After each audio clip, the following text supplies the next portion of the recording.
Assalamualaikum warahmatullahi wabarakatuh.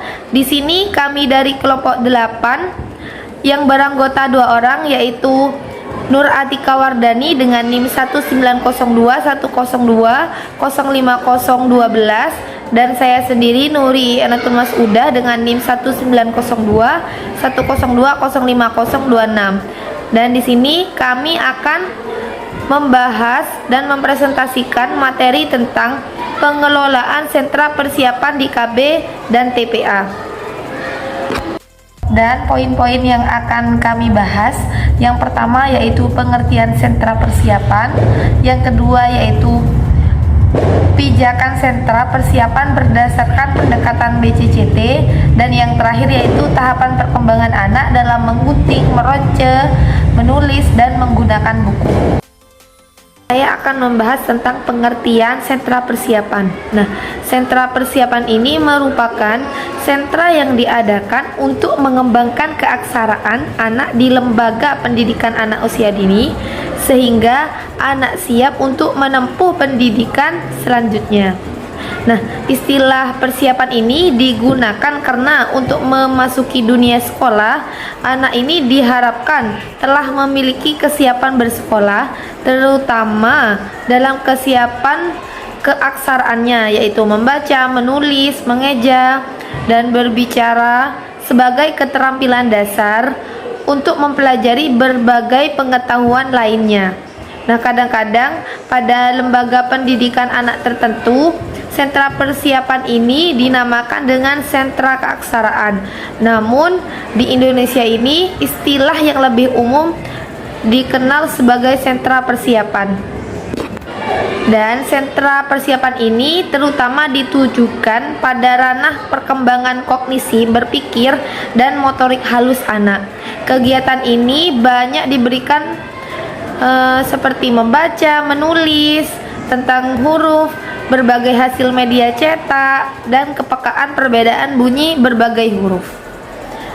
Bahan-bahan yang disediakan dengan teliti di sentra ini akan lebih menunjang munculnya keaksaraan pada anak dari materi yang diberikan oleh pendidik. Nah, tugas pendidik di sentra persiapan ini yaitu menyiapkan lingkungan, mengamati tingkat perkembangan anak, dan menggunakan pertanyaan anak untuk membawanya ke tingkat berpikir yang lebih tinggi. Selanjutnya yaitu pijakan sentra persiapan berdasarkan pendekatan BCCT. Nah, pijakan untuk bermain sentra ini terdiri dari 4 jenis. Yang pertama yaitu pijakan lingkungan main. Sebelum anak-anak masuk ke sentra persiapan, pendidik ini perlu mengatur dan menyiapkan lingkungan munculnya keaksaraan, sehingga saat anak masuk ke dalam ruangan, ruangannya sudah siap dan anaknya juga siap. Langkah-langkah pendidik dalam memberikan pijakan lingkungan main di sentra persiapan, yang pertama yaitu merencanakan pengalaman untuk intensitas dan densitas bermain sebagai pengelolaan awal lingkungan keaksaraan. Yang kedua yaitu menata tempat bermain untuk 2 anak atau lebih agar mereka dapat bekerja sama dan saling belajar satu sama lain dengan temannya. Yang langkah ketiga yaitu menghindari penataan tempat main yang selalu diarahkan oleh pendidik, sehingga membuat pendidik tidak bebas melakukan percakapan dengan anak satu persatu.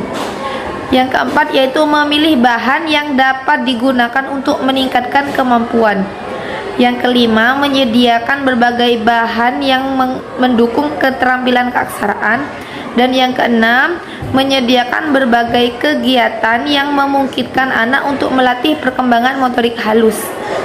Yang ketujuh yaitu menyediakan berbagai macam bahan dan tempat untuk menulis. Dan yang kedelapan, menyediakan berbagai macam bacaan yang dapat membantu anak dalam menulis, seperti kamus bergambar, daftar kata, kartu kata, dari kosakata yang sering digunakan oleh anak.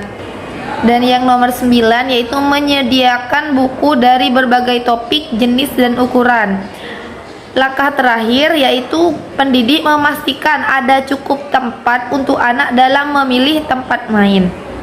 Selanjutnya, yang kedua, pijakan sebelum anak main. Nah, sebelum memulai kegiatan, anak-anak berkumpul di tempat yang ditentukan untuk mengikuti saat lingkaran. Jadi dibentuk lingkaran. Pada saat lingkaran ini, pendidik perlu melakukan langkah-langkah. Yang pertama, memberikan arahan pada anak-anak tentang apa yang pendidik harapkan dari mereka pada setiap kegiatan. Misalnya ingin mengembangkan motorik halusnya seperti itu. Nah, dan yang kedua, memberikan informasi tentang bahan dan kegiatan yang baru. Yang terakhir yaitu mencontohkan penggunaan bahan-bahan secara tepat dan menyampaikan aturan pemakaiannya dengan ringkas. Nah, langkah-langkah itu akan membuat sentra persiapan menjadi sentra yang lebih berpusat pada anak, jadi tidak monoton. Nah, dan di sini secara singkat langkah-langkah pendidik dalam memberikan pijakan sebelum anak main di sentra persiapan. Yang pertama yaitu memulai setiap waktu sentra dengan sebuah buku bacaan untuk mengawali diskusi dan gagasan untuk menulis dan menggambar. Yang kedua yaitu mencontohkan beberapa cara untuk menggunakan bahan-bahan secara tepat. Yang ketiga, menyampaikan aturan secara jelas dan ringkas. Yang keempat yaitu memperbolehkan anak untuk memilih tempat dan teman bekerja yang mereka sukai, jadi tidak ada tekanan. Kemudian yang kelima yaitu merancang dan melaksanakan peralihan main dengan teratur. Dan yang terakhir yaitu menciptakan kondisi yang membuat anak-anak itu senang dengan semua kegiatan keaksaraan. Jadi agar anak itu tidak bosan, buatlah kegiatan yang menyenangkan.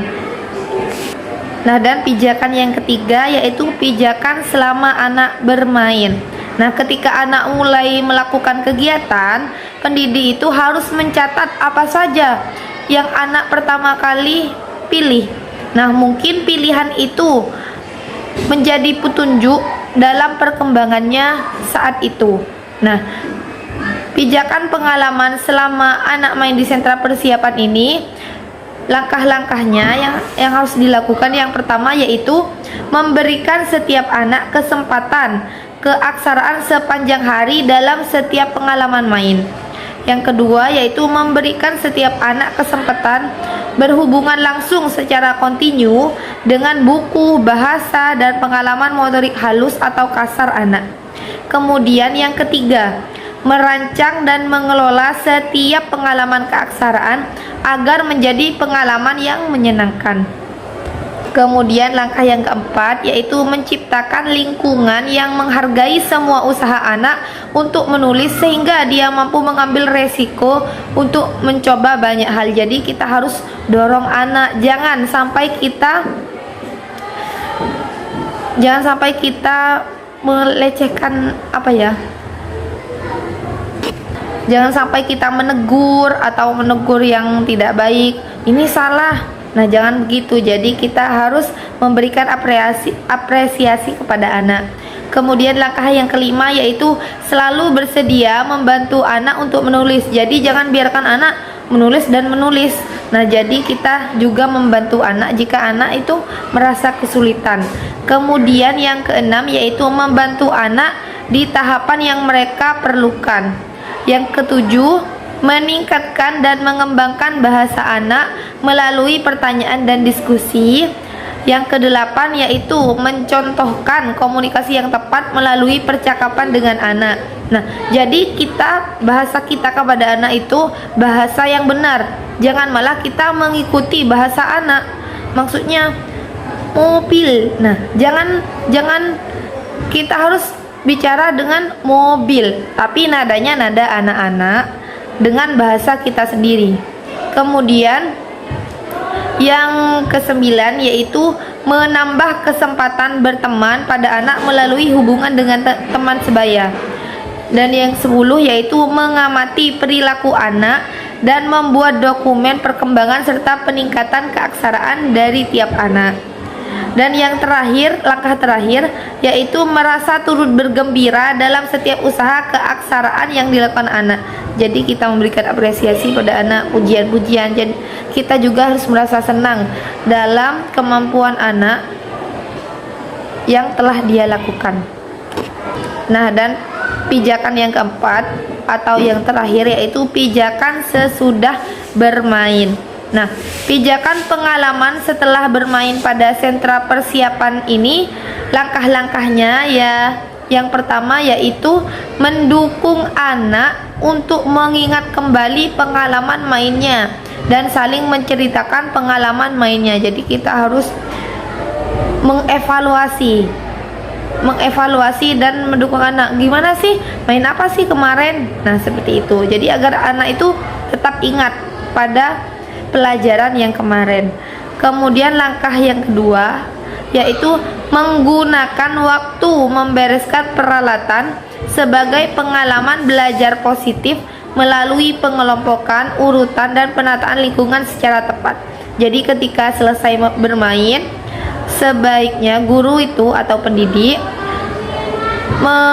membantu anak ada waktu membereskan mainannya. Jadi setelah bermain gitu, kita ajak anak-anak untuk membereskan mainannya dengan rapi, di lingkungan yang rapi, dan juga dengan penataan yang rapi.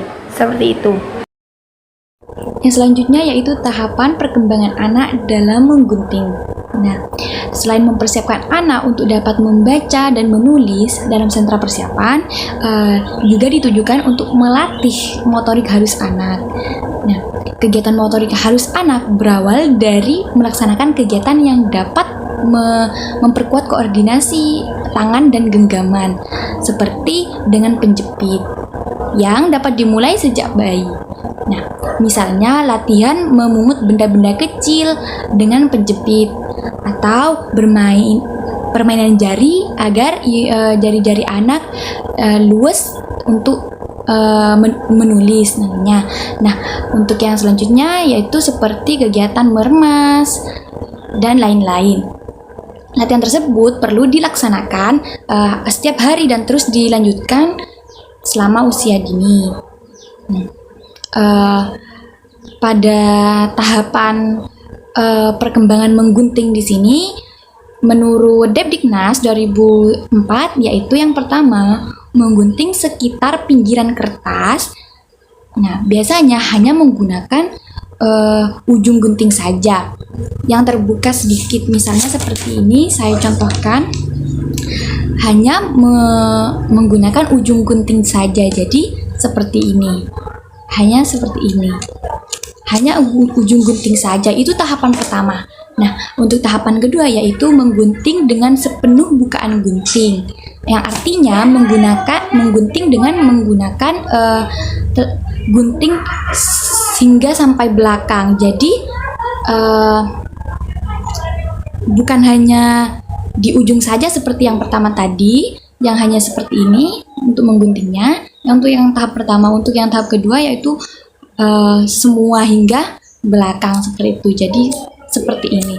Nah, untuk yang ketiga yaitu tahap ketiga, membuka dan menggunting terus-menerus sepanjang kertas. Jadi untuk yang ketiga yaitu tahapannya anak sudah dapat membuka dan menggunting seperti ini. Contohnya.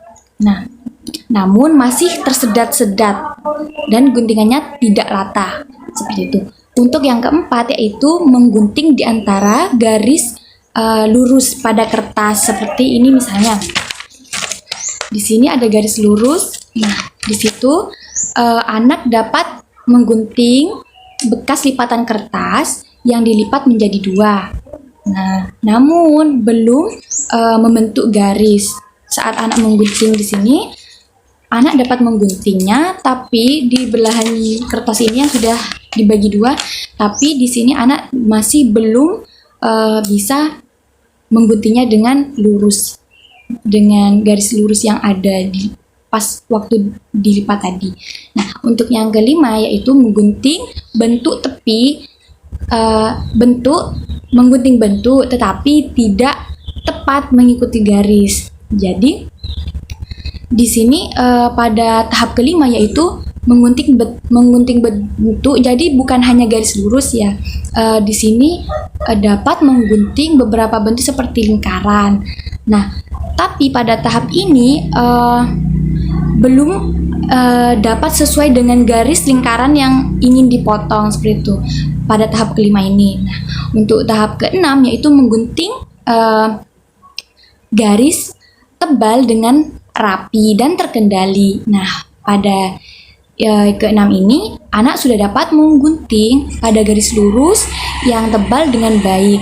Nah, tidak berbelok-belok atau keluar garis.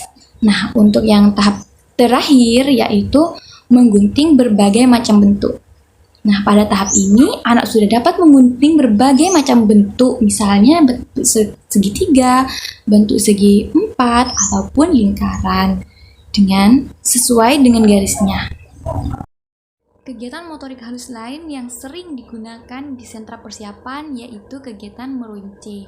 Nah, berikut ini tahap kegiatan meronce dengan manik-manik dan tali dari yang paling mudah hingga yang paling sulit yang dapat diamati oleh pendidik menurut Depdiknas 2004. Nah, yang pertama yaitu mengosongkan dan mengisi kembali manik-manik dalam berbagai wadah. Jadi tahap pertama ini anak-anak dapat mengosongkan wadah dan mengisi kembali wadah dengan manik-manik. Nah, yang kedua yaitu merangkai sesuatu untuk digunakan dalam bermain peran. Misalnya yaitu membuat kalung untuk ibu seperti itu. Nah, yang ketiga yaitu merangkai terus-menerus manik-manik di sepanjang tali.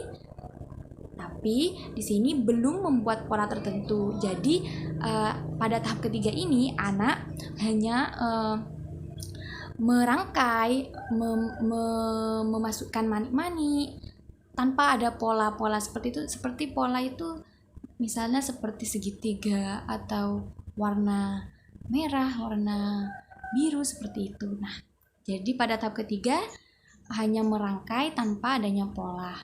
Nah, yang keempat yaitu merangkai manik berdasarkan warnanya.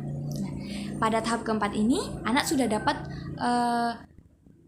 dapat membedakan antara warna-warna yang berbeda. Misalnya warna merah setelah warna merah warna biru seperti itu. Nah, untuk yang kelima, tahap kelima yaitu merangkai manik berdasarkan bentuk. Pada tahap kelima ini anak sudah dapat membedakan setelah misalnya seperti menggunakan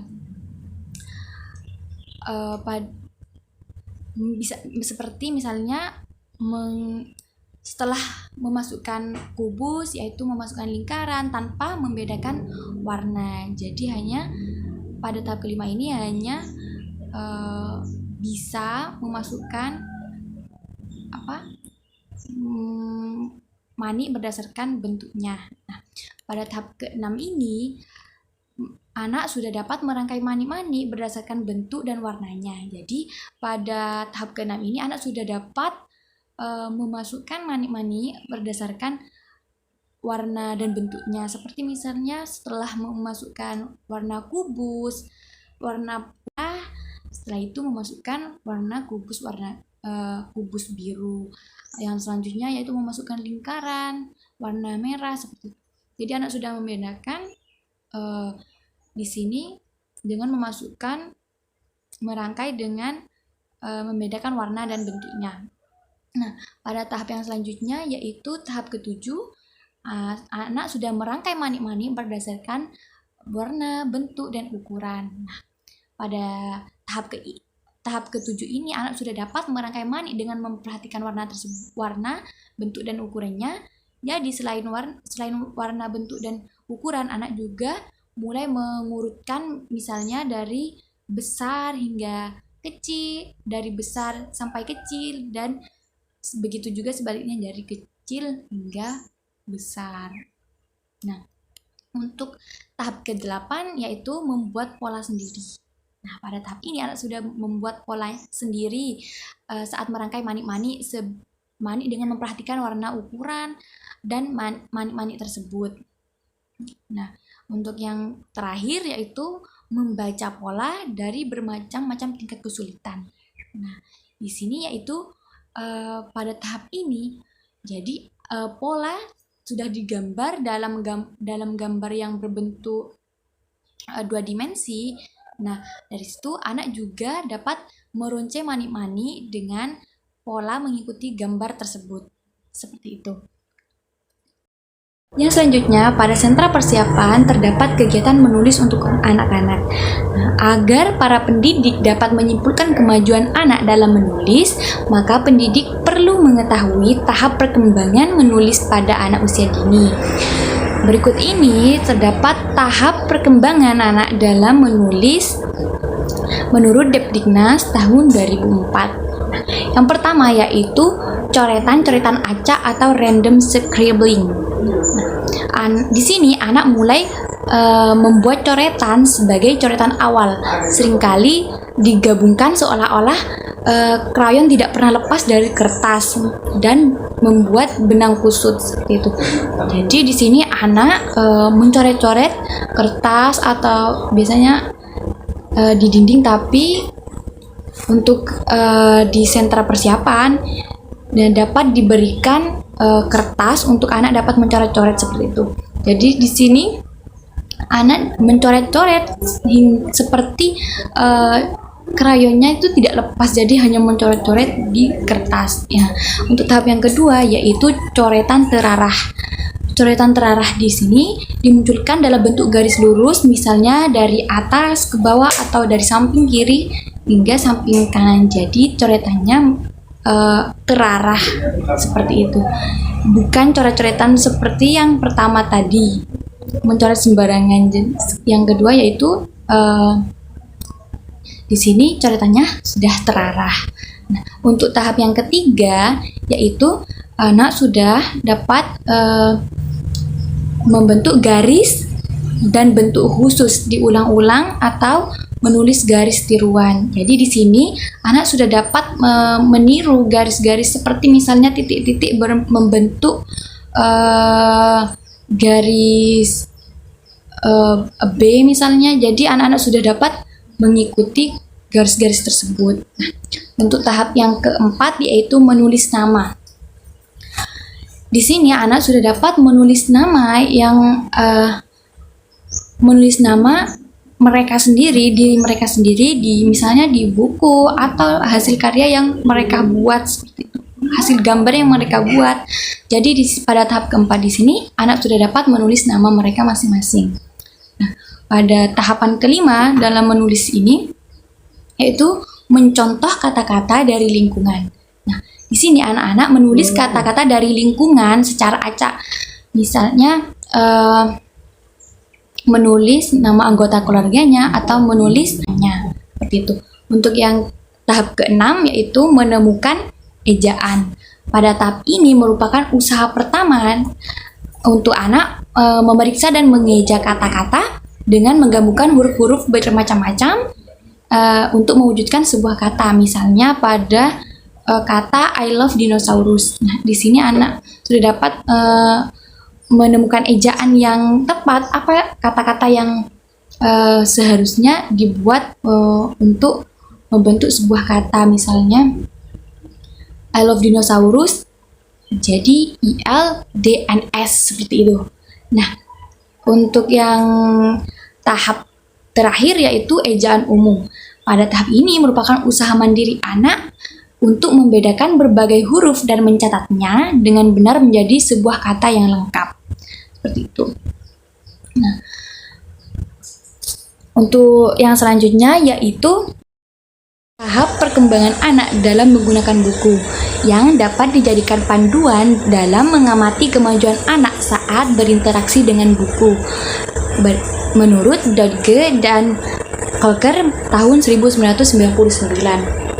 Nah, tahap yang pertama yang dapat diamati yaitu anak melihat-lihat buku.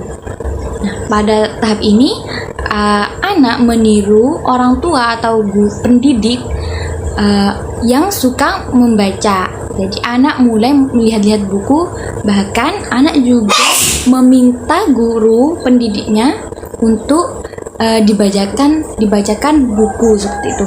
Nah, biasanya satu buku yang sama akan terus dimintanya untuk terus dibacakan oleh pendidiknya. Hingga terkadang para pendidik juga merasa bosan karena telah membaca buku hingga berminggu-minggu. Padahal di sini justru anak menikmati pengulangan cerita tersebut karena dia menyukai untuk menebak-nebak apa yang akan terjadi di halaman selanjutnya, seperti itu. Hingga mereka akan puas dengan jawabannya jika jawabannya benar. Untuk yang tahap kedua yaitu memahami urutan kejadian. Anak mulai tahu bahwa suatu cerita mempunyai episode awal hingga episode akhir. Nah, setelah minta dibacakan suatu cerita berulang-ulang, anak akan senang menceritakan kembali isi cerita tersebut, isi cerita buku tersebut. Nah, untuk yang tahap ketiga yaitu mengenali tulisan kata sebagai simbol. Anak mulai mengenali hubungan antara isi cerita dari buku dengan gambar yang ada pada tiap halaman. Jadi, anak sudah menyadari bahwa tiap gambar tersebut memiliki kata-kata yang berbeda di bawahnya. Jadi, memiliki arti yang berbeda. Seperti itu. Untuk yang tahap keempat, dalam menggunakan buku yaitu memadankan ucapan kata dengan tulisannya. Nah, di sini anak mulai suka membaca yang diikuti dengan gerakan jarinya pada teks yang ada di buku. Seperti itu. Agar dapat menunjukkan bahwa anak mulai memahami rangkaian huruf-huruf cetak akan mewakili kata-kata tertentu, seperti itu. Nah, pada tahap yang terakhir yaitu mengenali berbagai tulisan kata. Untuk yang tahap 5 ini, anak tampak lebih berminat pada teks dan menunjukkan keingintahuan mereka tentang arti suatu kata. Mereka akan sering bertanya, ini dibaca apa? Seperti itu. Nah, selama tahap ini, anak mengembangkan apa yang dia ketahui tentang berbagai kosakata yang sudah dia kenal tulisannya. Mereka memperhatikan tulisan kata-kata tertentu dari buku favoritnya dan menggunakan kata-kata tersebut untuk percakapan sehari-harinya. Seperti itu yang dapat kami sampaikan. Kurang lebihnya mohon maaf. Wassalamualaikum warahmatullahi wabarakatuh.